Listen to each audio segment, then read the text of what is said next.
Let's go to school. Come on. Come on. Good morning, everyone.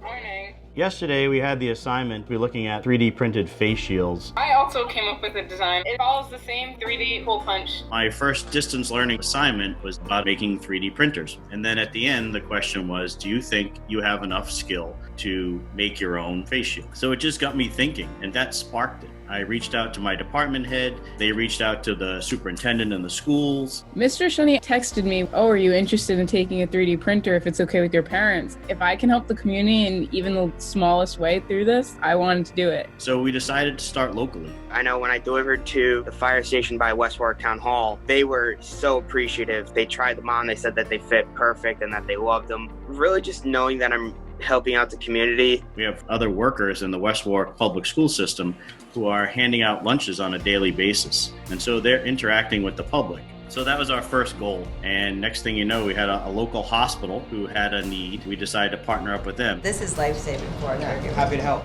It's an international need right now. It's more valuable than gold. It then spread to a couple of AFT visiting nurses associations, trying to help other members out. The masks they made, they're saving lives. They really have made an impact. They're keeping us safe.